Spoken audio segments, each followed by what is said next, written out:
বলবো, মাননীয় মুখ্যমন্ত্রী মমতা বন্দ্যোপাধ্যায়কে ধন্যবাদ দিতে চাই আমাদের সর্বভারতীয় সাধারণ সম্পাদক অভিষেক বন্দ্যোপাধ্যায়কে। তাদের অশেষ কৃপা, তারা আজকের এই পদটা আমাকে দিয়েছে, আমি যেন দায়িত্ব সহকারে এই পদের মর্যাদা রাখতে পারি ও সবাইকে নিয়ে যেন চলতে পারি।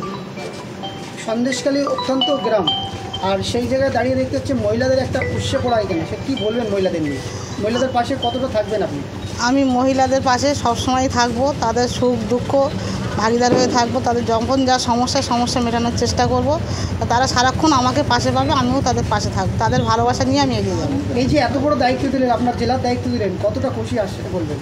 আমি সবার ভালোবাসা নিয়ে খুশি হতে চাই, সবাই খুশি হলে আমি খুশি, আর আমি যেন এইভাবে চলতে পারি সবাইকে নিয়ে। আগামী দিনে কি ভাবনা আছে আরও? আগামী দিনে 2026 সাল সামনে, সেই ভোটের জন্য আমি সবাইকে সন্দেশখালী উপহার দিতে পারি। সন্দেশখালী ছাড়াও যে 7টি বিধানসভা যে দায়িত্ব আমি পেয়েছি, সেই দায়িত্বগুলো যেন ভালোভাবে পালন করতে পারি, বিধানসভায় যেন বিপুল ভোটে জয়ী হতে পারে, এটাই আশা করি। সেরকমভাবে আমি সবাইয়ের সঙ্গে থাকবো। সামনে যে ভোটগুলো যেগুলো আসছে, আর সেই ভোটের সব অংশীদারে দাঁড়াবো এবং ভোটে যাতে জয়লাভ করতে পারে তাতে সঙ্গী হয়ে থাকবো।